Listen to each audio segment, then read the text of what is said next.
a war veteran, a dangerous dog, and a secret they weren't supposed to remember.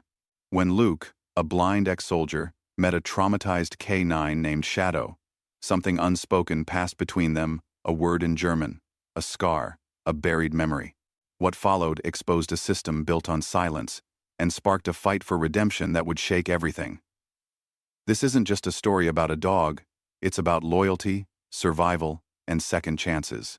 If you're ready for a story that stays with you long after it ends, like and subscribe now. The sun lay low over the San Juan mesas, tinting the sky with bruised oranges and purples, but inside the metal bars and cinder block walls of the Rocky Ridge K9 Center, it felt like night.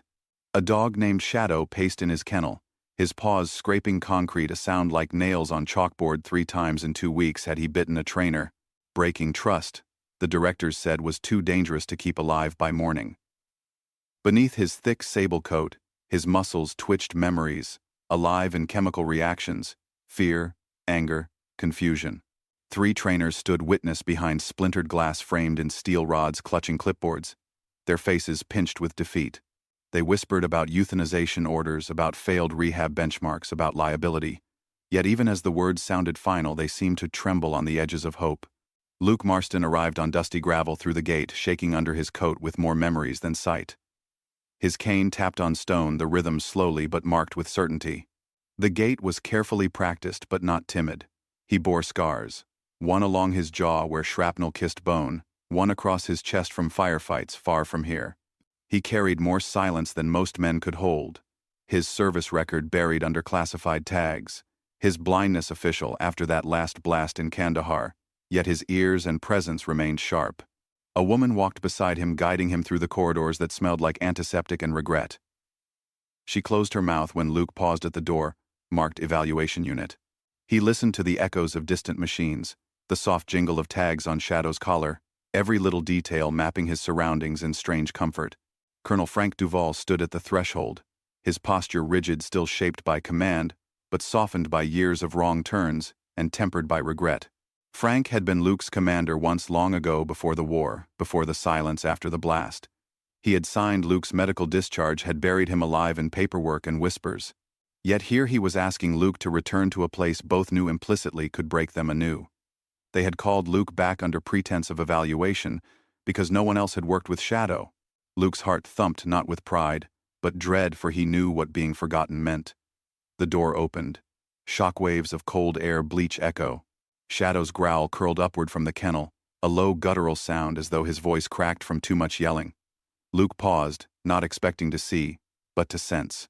His fingertips brushed the latch of the gate before him, though the metal felt unfamiliar. He pivoted slightly and turned to Frank.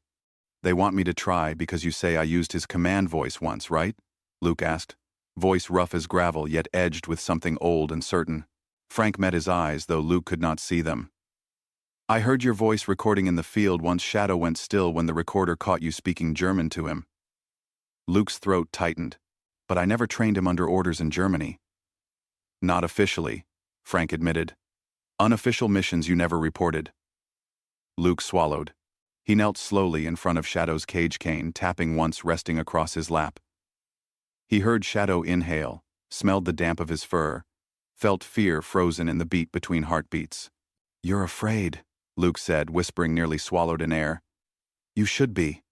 So was I." He lowered his voice so softly that only Shadow could hear. "They tell me you attacked when no one else was near. They tell me you are lost." Shadow stopped pacing. Growl wound down. Fangs retracted. Ears lifted forward, as though listening for something besides fear. Luke inhaled the scent of the dog, salty and raw. He whispered one word, foreign, but once used in harsh light and war. "Ruhig." The word folded over Shadow's senses. Shadow froze. The tail drooped, then settled. Shadow Saturday still, quiet. Trust balanced on that syllable. Behind the glass, Frank exhaled into silence. Trainers shifted their weight, amazed. Hope trembled. Luke sat back against the cold concrete wall, hands shaking but steady. He felt bones crack under tension, but heart was lighter. He sensed the order to euthanize rescinded in the rumble of voices through hallways. They would wait. They had to wait. Shadow's labored breaths steadied. A broken dog and a blind soldier, none perfect, both abandoned, had found something in the darkness they thought lost. A connection. The metal gate buzzed softly before swinging inward as Luke stepped through the threshold into the observation room, but he didn't flinch. The air inside was still heavy with tension, though now it felt more like held breath than chaos. Behind the thick glass, the trainers leaned forward, expecting another confrontation, but Shadow didn't leap or snarl. He just watched. Still. Silent. There was no growl this time, no pacing, no eyes darting from corner to corner in suspicion. The massive dog simply sat. Ears alert. Body taut, but not aggressive. For the first time in weeks, he wasn't reacting with instinctual violence. He was waiting. Luke paused 3 paces from the kennel. He stood completely still, head slightly tilted like he was reading a silent language written in the room. Shadow's eyes followed him, but not in the predatory way they had followed the others. This was different. Shadow didn't flinch at the tap of Luke's cane on the floor, didn't snap when Luke shifted his weight. There was a deep quiet in the room, but it wasn't absent. It was awareness. It was something ancient, like recognition that lived in the bones rather than the brain. The trainers whispered to each other behind the glass, one of them stunned by how quiet the dog had become. The one who'd been bitten earlier gripped the edge of the counter, his knuckles white. "He's never done that," he murmured. "Not once." Frank Duval stood motionless, his arms folded, eyes flickering between Luke and the dog. "It's like he knows him," he said to no one in particular. Inside the room, Luke took another step closer. The rubber end of his cane brushed the floor with a soft thud. "You remember," Luke said gently, more to himself than anyone else. Shadow's tail twitched once, not wagging, just a flicker like a pilot light catching flame. Luke slowly crouched again, folding his legs under him with practiced precision. He let his cane fall to the floor beside him and placed both palms on the ground. The dog didn't move. "They said you were gone," Luke murmured. "Said you weren't coming back from wherever they took you. But here you are." His voice dropped to a whisper, like he was sharing a secret with the wind. "So am I." A small sound escaped from Shadow. Not a whine, not a growl, just breath. A long, exhausted exhale, as though something inside him had let go of its grip. Luke tilted his head toward the bars and whispered again, just one word: "Ruig." The transformation was immediate. Shadow lowered his head, slowly, eyes still fixed on Luke. Then, as if the command had reached into some hidden chamber of memory and turned a forgotten key, the dog lay down completely. No tension. No resistance. He rested his chin on his front paws, ears still alert but body relaxed. Submissive, but not defeated. Trusting, as if he'd done it 1,000 times before. Luke didn't move. He didn't need to. He knew something had shifted, something big. The silence wasn't just the absence of barking. It was agreement. Somewhere beneath trauma and conditioning, between the scars and reflexes, Shadow had found something he knew, and that something was Luke. Behind the glass, no one spoke. The room on their side was just as silent, but the kind that hums with shock. Emily Carter, the youngest of the trainers, looked from the dog to Luke and back again. "He obeyed," she whispered, stunned. He obeyed like it was normal, like this was routine. Frank didn't say a word. He reached into his coat pocket and pulled out a small, worn notebook, flipping to a page near the back. He ran a finger down a scribbled timeline of Shadow's history. "He was never trained in German," Frank said finally. "Not by any of our programs." "Then someone else did," Emily replied. "Or he was trained unofficially." Luke sat still, eyes turned toward the dog even though he couldn't see him. He didn't need to. He could feel him. "They didn't wipe you completely," he said under his breath. "They tried, but something held." Shadow blinked slowly, like he was blinking away the desert. "Sunday?" His chest rose and fell in long, deep breaths. A slow pulse of presence, no longer a storm. Luke felt the echo of something familiar rise in him. Not a memory. More like a rhythm. A cadence. The sound of boots over gravel, of orders shouted and obeyed, of loyalty forged in fire. It was dangerous to feel something like that again. Too many ghosts attached to it. Too many names etched into metal and marble. But here it was again, breathing in front of him. Luke lowered his voice to a hush. "You and I, we were in the same dirt once, weren't we?" No answer. Just the slow flick of Shadow's ear and the steady rise of his chest. Luke reached one hand forward, stopping inches before the metal bars. Shadow didn't pull away. He didn't bark or flinch. He just watched, as if giving Luke permission to reach, or perhaps remembering that Luke had reached before. But Luke didn't touch him. Not yet. Trust didn't need to be forced. Sometimes it needed space, time, stillness, and in that stillness something was returning, not fully, not loudly, but real. Luke sat back slightly, resting on his hands. "We'll get there," he said softly. Shadow didn't move. He just kept watching, breathing, remembering. And outside, the sun kept falling over the mesas, leaving long shadows to stretch across the red dirt. Somewhere, a door clicked shut. The golden light of late morning seeped through high windows into the corridor that led to Shadow's kennel, and Luke felt it laying across his shoulders like a burden half-remembered. He paused outside the door, hand at his side brushing against his uniform, felt the weight of the scars on his own body, shrapnel in his thigh, burn marks on his hands, and always the hollow spot behind his eyes where light used to live. Frank met him at the door and nodded. No words, just the gesture that said they were going inside. Luke inhaled air mixed with dust, with antiseptic, with something else sharp and alive like memory. The kennel door opened. Shadow remained in the same position from yesterday, lying down but alert, head up, ears flicking at every footstep, but refusing to move toward or away. Luke took measured steps, each tap of his cane on concrete echoing too loud. When he reached the low rail in front of the cage, he knelt, cane laid aside. He extended a hand, palm flat, hovering a few inches from the bars. Shadow watched. When Luke's fingers drew near, Shadow turned his body slightly, showing his left forearm to the light. The scar was jagged, raw-edged, a long-healed tear through fur and skin.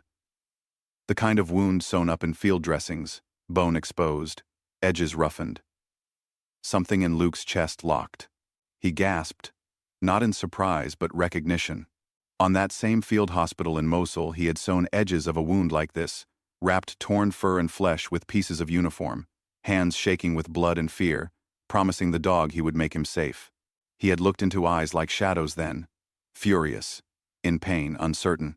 He had whispered in German when the dog trembled, an order born of necessity, not training, bleeb, not like a command but a comfort. Now seeing the scar, he said to Shadow softly, "That scar. In Mosul I wrapped a dog like you." Shadow's ears twitched, his chest rising in shallow breaths. There was no growl, no aggression, just the tightness of memory. Later that afternoon, Emily Carter found Luke alone in the clinic yard peeling apart manila folders in the glare of an overhead lamp. She approached quietly, her boots soft on the concrete, face drawn. She held up a printout of a microchip scan, not yet official. Something she pulled after hours because logic didn't wait. She set it in front of him. "Look at the chip record," she said. It was reassigned. Luke's fingers traced the numbers, blind but certain. This was Axel's chip before it was overwritten with Shadow's name. Emily bit her lower lip. And the medical logs. They show Axel was declared MIA after an explosion outside Fallujah in 2016. His handler listed as Lieutenant Luke Marston in that report. Luke froze. His heart pounded in his sockets. He knew the name Axel somewhere deep, a ghost whispering before sleep, before nightmares, but he had told himself it was memory, misheard, confusion. He looked up, saw Emily's mouth moving, but couldn't hear her words at first. "They edited everything," he said finally. "The service records, medical logs, even the deployment photos. Axel's photo is there, under aliases. But everywhere it says Shadow now, everywhere it says handler unknown beside you." Emily nodded, handing him digital copies from her tablet. Luke counted dates, deployment units, the missions with blurred titles, the lines aligned. The SCAR position, the chip number, the service incidents, all pointing to Axel. A dog missing, declared dead, erased. Luke closed his eyes, felt rage and grief mix with relief and guilt. "I thought you died," he whispered. That night Luke returned to the kennel after hours, no lights but moonlight spilling through windows high above. He crouched outside Shadow's cage and called quietly, "Axel." The word felt wrong, but needed.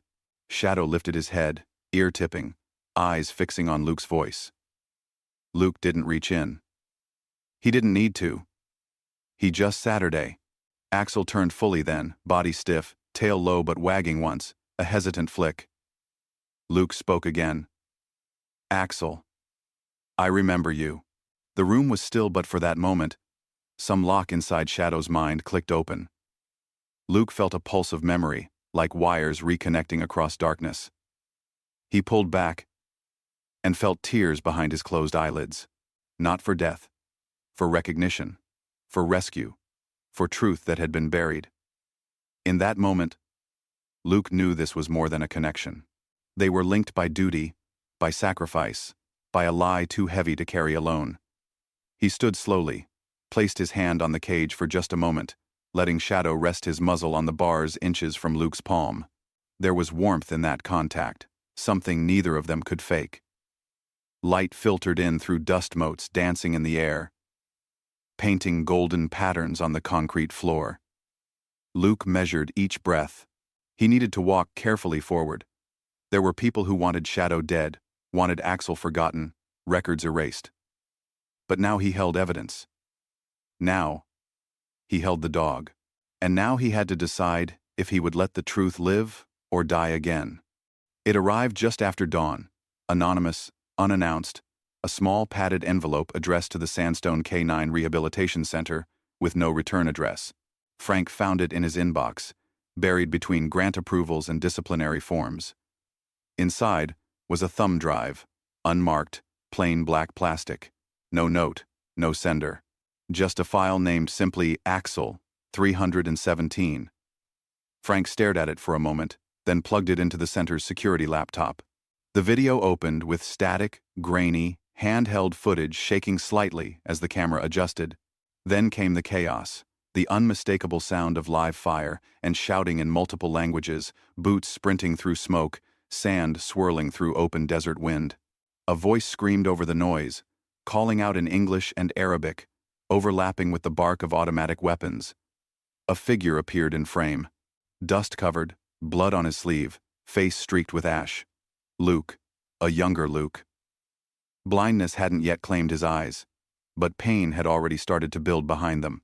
He was crouched over a wounded dog, shielding it with his body as debris fell around them. The dog thrashed in pain, muzzle wrapped in gauze, left forearm soaked in blood. It tried to stand. Couldn't. Luke kept one hand pressed to the dog's side, shouting into a radio strapped to his vest, calling for evac.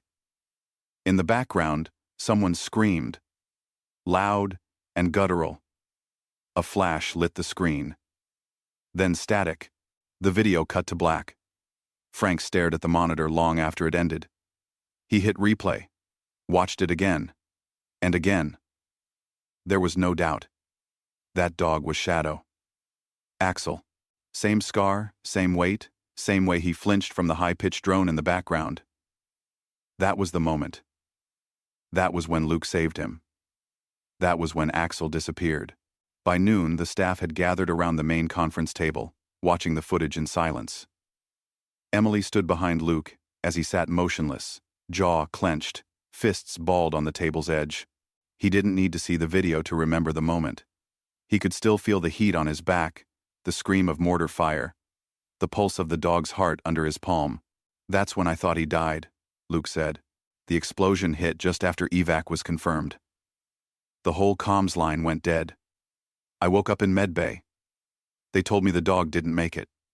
But someone found him, Emily said, and didn't send him back to your unit.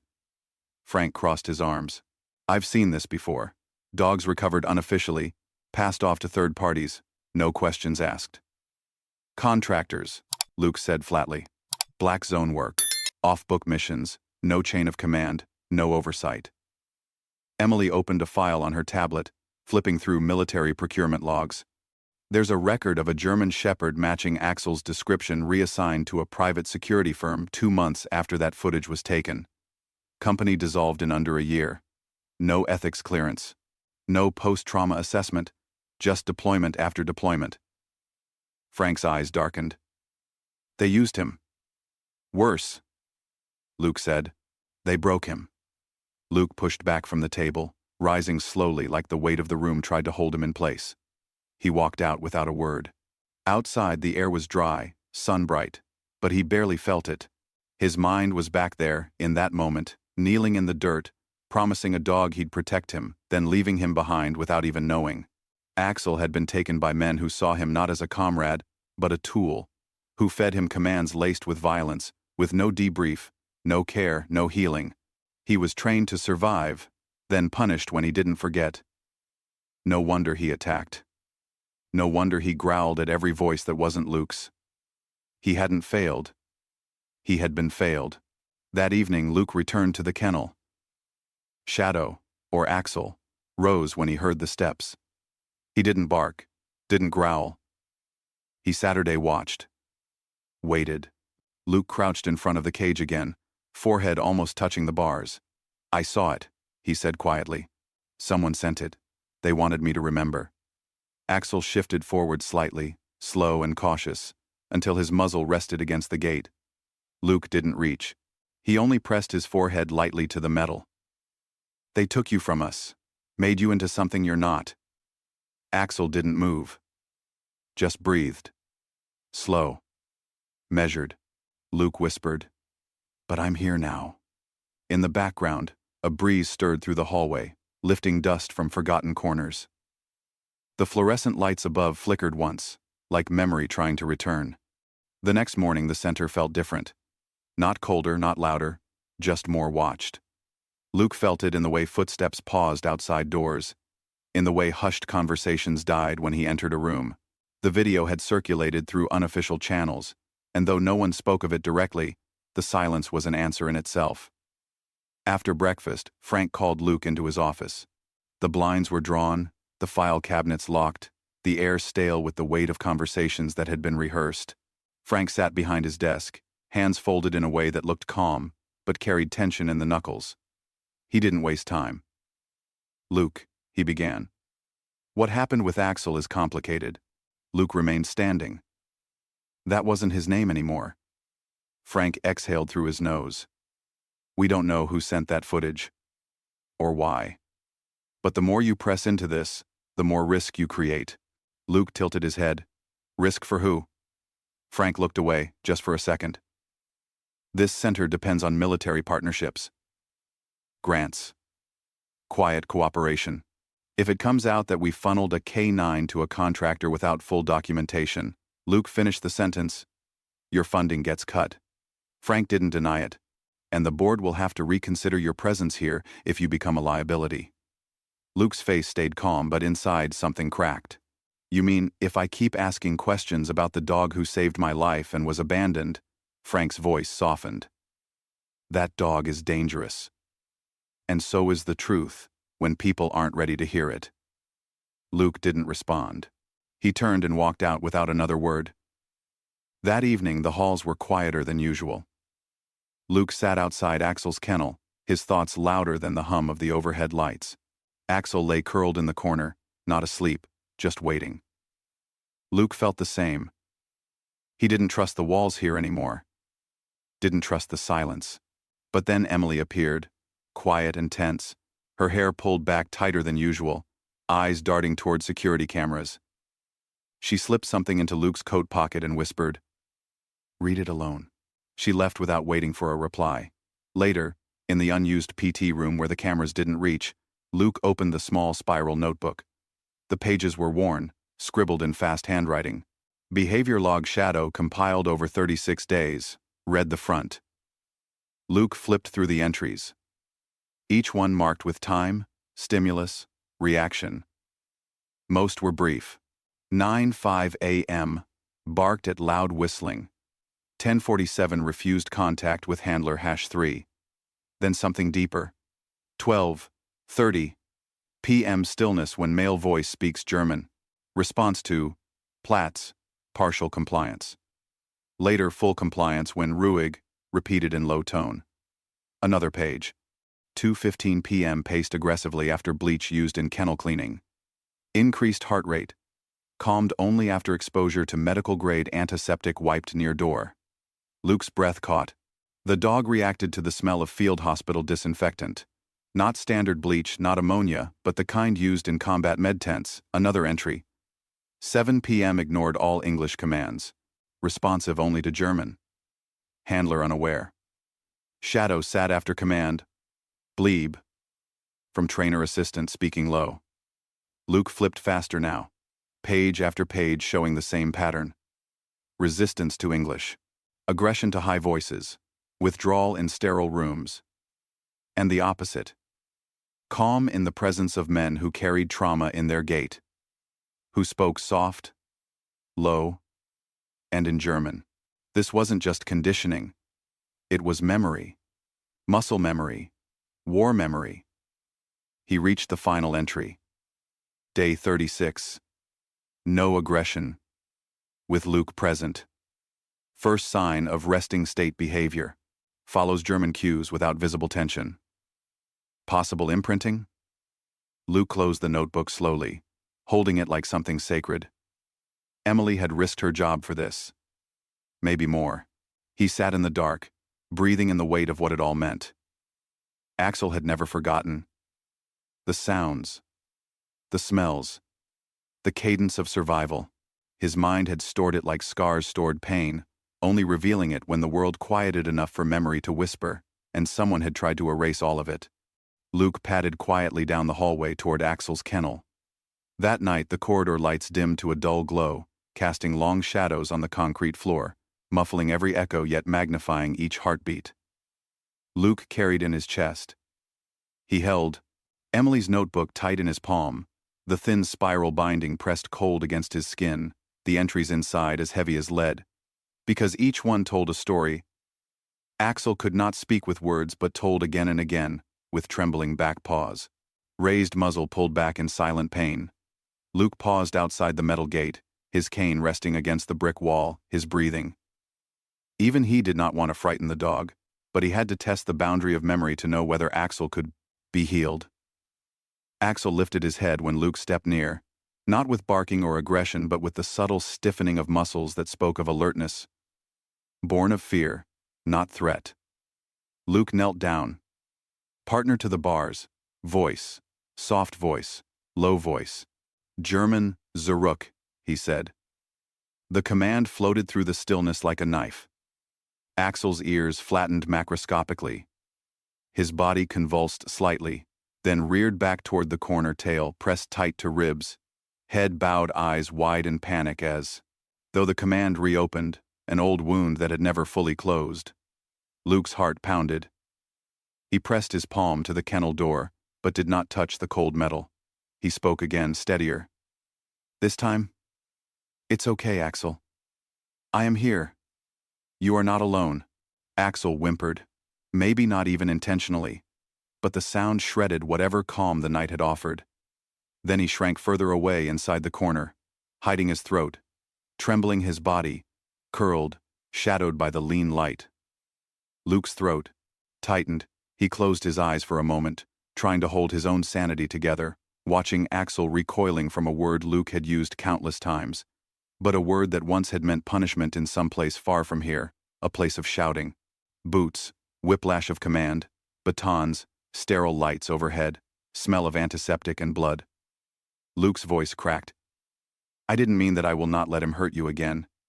He mouthed, but Axel made no movement to approach, no sign of comfort, just the knowledge Luke had reawakened, something deep and terrible. Emily's footsteps came softly behind him. She knelt beside him, shoulder trembling in the light. She held the notebook open to pages, marked by ink smudges. A passage showed Day 3. Handler. Number 2, giving the same command. Zaruk, in high shriek voice shadowed by threat, then striking Axel, when he hesitated, a reaction that looked like defiance but was fear. Luke's heart ached. He remembered that hurt. Remembered how he knelt in Mosul binding a wound, bleeding raw, screaming because he could not save, and them all because some dogs died under his hands, because some memories haunted him. Now Axel was bringing those ghosts back. Emily traced a line in the notebook entries. Resistance, mislabeled aggression. Protective reflexes, misread as attack. The smell of field clinic antiseptic, noted as comfort, not just neutral smell. Axel calmed when introduced to that smell. Not all cleaning chemicals, but the specific blend used in combat medical tents, the lounges where Luke had heard moans. Under canvases, heard commands shouted in broken German. Luke's lips parted. He felt tears burning behind eyelids, but he blinked steady. He could not break here. When Axel needed someone to stay unbroken, he looked up at Emily, voice low. We have been wrong, calling him dangerous, saying he cannot be helped. Those were lies or ignorance, maybe fear. Emily nodded softly. Yes, that is what these logs show, that Axel learned to protect himself. These responses were survival, not rebellion. Luke closed the notebook gently, as though he were closing a wound. Laid it on the floor just outside the door to Axel's kennel. Then pressed his forehead to the metal bars, feeling every groove cold metal under his skin. Axel's breath, shallow body. Still shaking, he did not move forward to touch the dog. Could not yet, but he stayed present, Lucas' voice soft. I swear to you, I will change this. I will find someone who understands what happened to you. I will not let them define you by your fear. Because your fear is your history, but not your destiny. Outside the kennel, the night air pressed against small windows tall and narrow. The moonlight slanted through, picking up dust motes, dancing in silent arcs. Luke breathed in that smell of antiseptic and saw Axel's shadow stretch on the concrete floor like a specter of something lost but not gone. He pulled back step by step, his legs unsteady but resolve firm. Emily stood behind him, eyes bright with aching belief. When he reached the monitoring room, he raised his hand and turned off the security feed that led into Axel's kennel for privacy. Then pressed his palms together, closed his eyes and whispered, I will not let them erase you again. Axel did not bark or growl at his retreat. He simply watched until Luke's silhouette left the door frame and disappeared into the hush of corridors, leaving behind a trembling dog curled in corner and a man awakened with purpose. The dawn light seeped through the blinds into Luke's small room at the K9 Center, and he sat upright in bed before the alarm could sound, thinking about Monday. The schedule said injection for Shadow at 9 a.m. The paperwork called it humane euthanasia, but Frank had signed something that read partial sedation first as part of behavior therapy. Luke stared at the ceiling, trying to memorize the cracks there so he could distract himself from the impending deadline. He slid out of bed, cane tapping softly on the floor, and met Emily in the hallway where she waited with the notebook in her hand and eyes full of resolve. She nodded silently. They had spoken past midnight. They had drawn a plan on crumpled paper, a plan that sounded plausible enough. Socialization test with public exposure at a local park under supervision, meant to show improvement and justify delay of any further sedation or termination. Also meant to get Axel out of the center briefly, so he could breathe fresh air, feel grass, smell trees, and see people responding kindly, not with fear. Emily had arranged for the schedule of handlers to include one unfamiliar with his history, so the cameras would record what looked like standard therapy.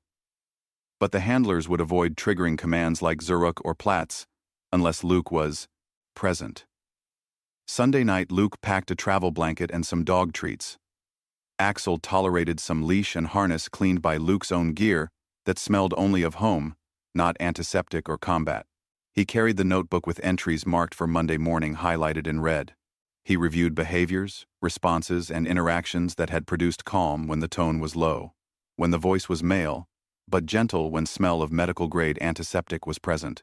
He rehearsed praise and calm words in English interwoven with German commands he remembered Axel recognized without fear when spoken by Luke. At dawn, Emily checked the security room. She disabled automatic camera triggers, covering some hallways disguised maintenance work, then replaced logs to show cameras offline for brief stretches under plausible cause of water leak or system update. She smiled weakly at Luke. If we pull this off, he goes out and no one suspects. Luke nodded, though, his gut tightened. They would leave the center quietly and drive to park, attend small therapy session with 3 handlers. 2 volunteers Emily had cleared quietly, no cameras in the park itself, just body cams that Emily had permission for. They set plan in motion Monday morning. Luke saw technicians arrive for what looked like standard injections for various dogs. Axel was led from isolation by a handler, followed by Luke and Emily under cover of other staff. The drive to the park felt long, every bump making Luke's stomach knot. Axel watched out the window panting, nose twitching with unfamiliar smells. At arrival, the volunteers were waiting. A bench for Luke, some ground cloth for Axel where he could rest, people walking dogs in the distance, children laughing. Axel's ears perked. He stepped off leash under Emily's firm, calm voice. He did not respond to German commands from others. He stayed close by Luke's side and followed his pace when he stumbled or paused. Luke whispered German low voice. Ruhig and Axel sat obediently. A woman walking by paused, admired Axel's coat and asked if he was rescued. Luke said yes. Axel pressed head against Luke's leg. For a moment, Luke believed they had succeeded. But cameras at the entrance of the park had caught more than expected. Internal security tagged odd behavior camera logs missing, covers recorded activity. By midday, someone realized gym staff had no permission yet used public space. Frank's office received a call. Emily's deception was discovered. The schedule of handlers was scrutinized. Emily was summoned, given suspension notice, forbidden from contact with Axel. Security staff escorted Axel back to center isolation wings, where walls thick painted pale gray smell of bleach overwhelming. Luke watched through double doors as Axel was led away and locked in a room with only cement floor and one small barred window high up. Shadow, or Axel, stood trembling. Light from the window slanted across his flank. Luke felt his chest tighten. Emily's notebook snatched from his hand. He was pushed back by a security guard who said maybe in 2 days, according to policy, Axel would be evaluated for sedation. Luke's voice cracked. None of this was fair. Axel did not bark, did not growl. He stood quietly in the corner of the isolation room, eyes wide and fixed on the door. Luke touched the door metal from outside but could not reach Axel's hand through bars. His cane thumped as the guard led him away. Emily, locked in Frank's office, looked like a statue stricken with guilt, pride, and defiance all mingled.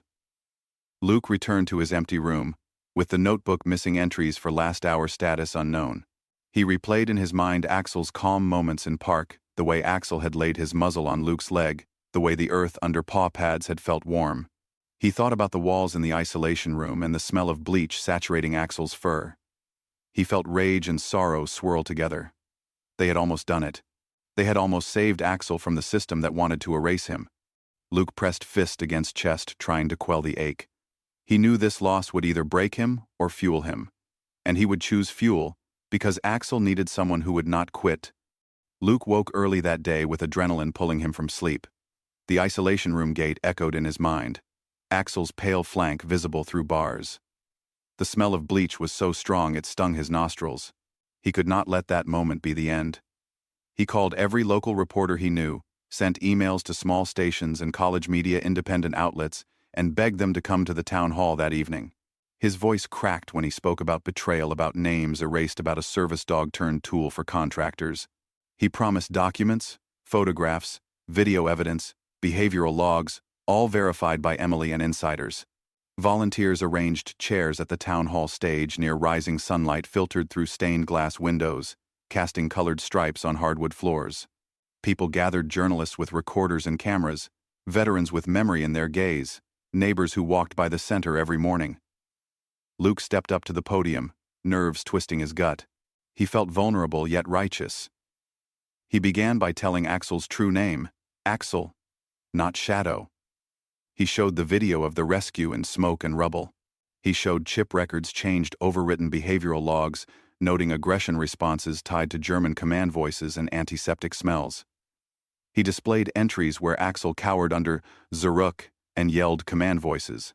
He held up pictures of Axel's scar under bright field lights stitched unevenly with blood crusted. The room was silent.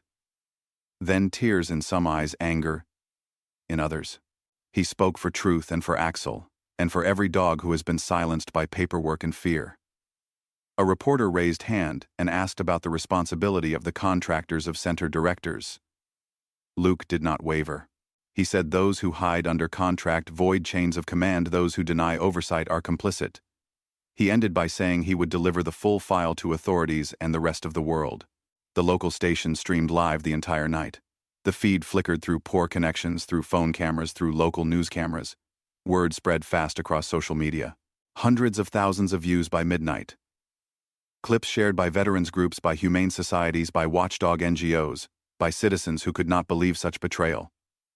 Comments flooded in. Support. Outrage. Demand for investigation.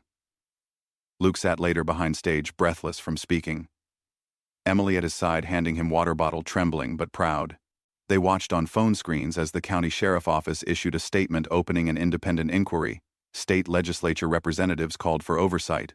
The center issued silence at first, then a press release promising cooperation. Luke felt a shift beneath his feet, as though everything they built in secret now rested in broad daylight.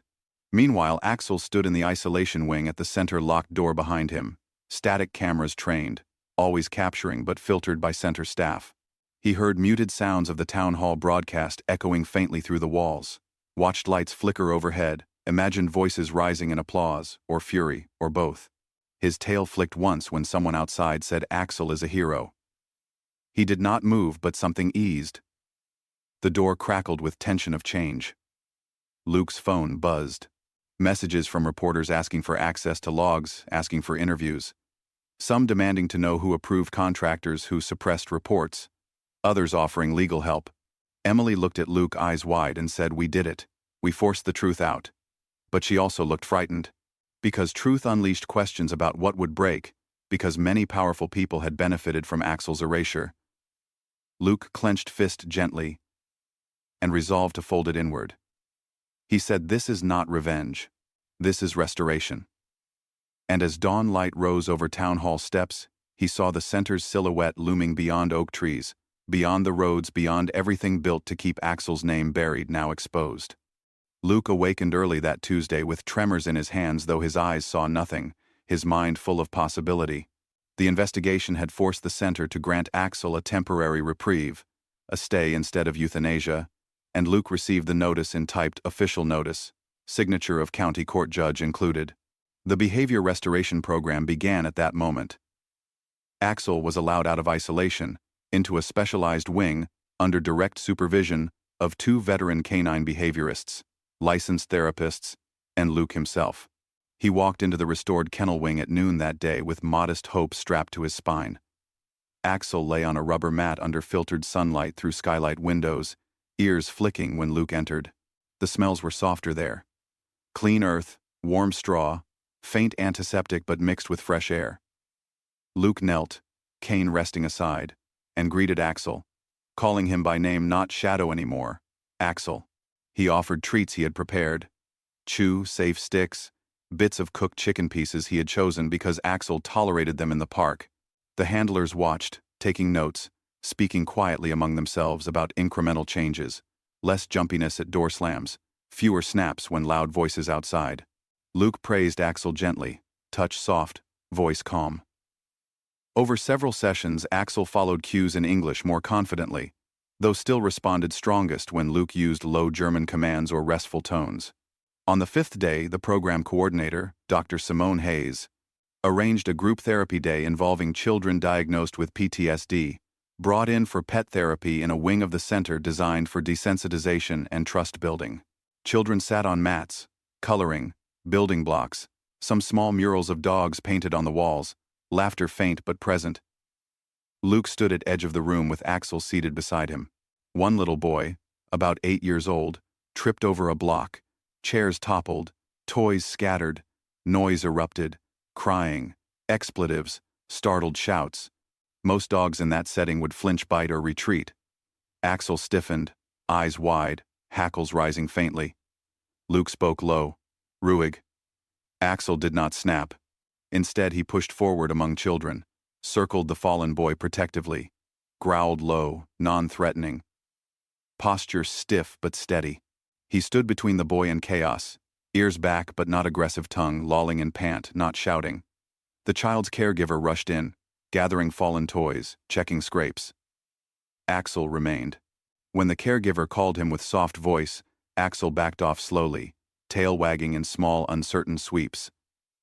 Luke sighed in relief, tears behind lids.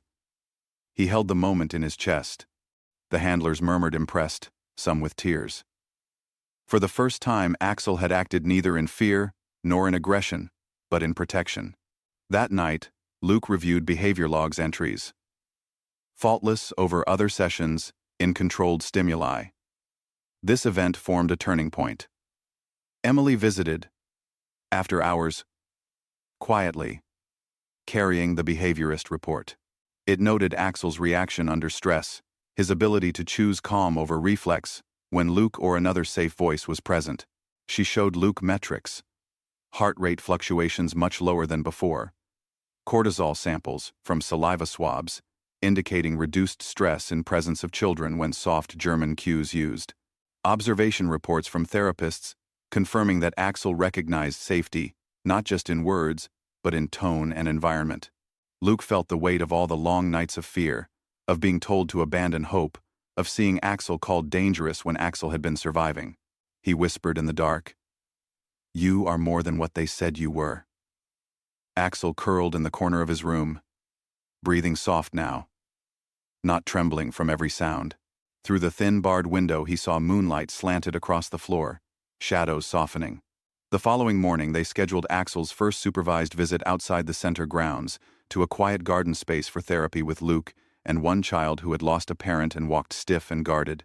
Axel walked alongside Luke, leash loose in Luke's hand, head held level, responding to Luke's cues in English, German, low voice, calm. Children sat under shaded trees, listening to Axel resting his head on one child's lap, licking fingers gently. A volunteer remarked, "This dog seems to know brokenness but chooses gentleness." Luke stood back a little, cane in one hand, heart full. He recognized at that moment redemption not as absolution but as opportunity for healing for Axel and perhaps for himself. Luke looked out across the field early in the morning dew settling on grass blades upright as soldiers standing attention. The sun rose gentle and gold over the new facility. Static posts of fence poles cast long shadows over yards where dogs paced no more, but walked slow, sniffed air, and wagged tails when safe voices called their names. The building stood sturdy wood and stone large windows open to fresh air, and quiet sounds of puppies exploring wide spaces. The sign out, front read, Veterans K9. Recovery Center letters, strong and simple. The program Luke founded, welcomed dogs labeled dangerous dogs, who bit dogs, who snapped dogs, who froze in fear, paired with children who carried wounds no one could see. Wounds from explosion, from loss, from silence. The children lived with PTSD. Some had lost parents, some had lost homes, some had lost trust in voices, loud in crowds. It was a delicate work, but Luke believed that recovery came from connection, not from fear. He stood beside Emily Carter, coordinator of therapy programs, smiling. Though lines around his eyes were deep from many nights awake, they watched Axel, now renamed Axel, but often called Shadow by those who had seen him at his programs. Worst, walk gently with a child named Marcus who had trembled at thunderstorms. A storm rolled in over the mesas and Marcus flinched. The crowd of children froze. Marcus fell to ground crying. Luke reached down. "Call your name in German softly." Axel stepped between Marcus and crowd, growled low, not to hurt but to guard. He nudged Marcus up, licked his cheek, then stepped back. Calm voices from children and trainers raised relief. Axel did not snap when windows rattled, when doors slammed, just stood guard until Luke said "Ruhig." Then he sat, peace in motion. The therapy, dogs, and children together created rhythm of healing, laughter, small steps, large trust. Trainers noted heart rates, steady breathing, soft skin unclenched, fists. These scenes replayed each day in gardens, halls, and patios of center.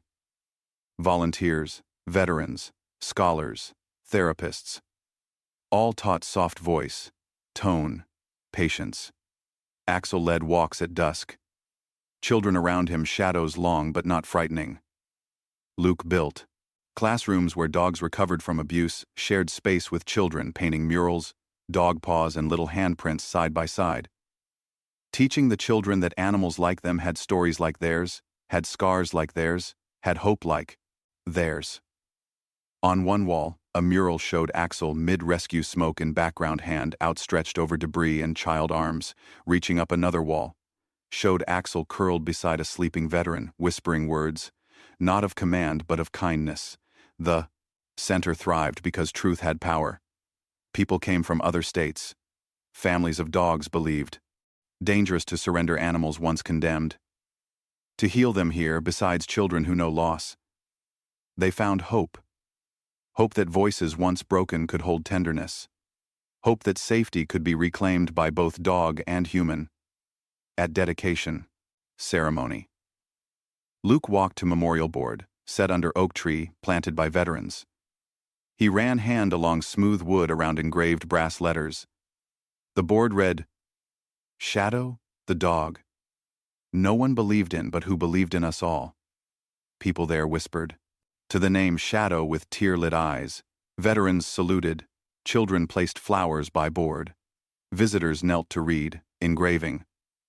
The sculpture of paws in bronze lay beneath name and date, so that Axel's shadow would never again be erased, never again be only a label of fear but a symbol of survival. Luke stood firm, cane in hand, sightless, yet seeing all that mattered around him. He heard laughter of children, soft pant of Axel beside him, tail thumping ground steady. Luke felt at home. The legacy was not rescue, not spite, but renaissance. Return of story, return of bond, return of trust. And as sun set golden over board and garden, Luke whispered names of dogs, past names of children healed. He said, let no voice ever tell you, unworthy ever tell you beyond repair. The legacy would hold. The center would stand forever, as place where damaged souls came to heal, where names were remembered, where belief became action, and where Shadow Axel would remain in memory, in Nodiao, hearts, in every softened growl, every gentle paw, because he did believe in them, in all of them. If this story moved you, don't forget to like and subscribe for more powerful tales like this one. What moment hit you the hardest? And where are you watching from? Let us know in the comments. We'd love to hear your thoughts.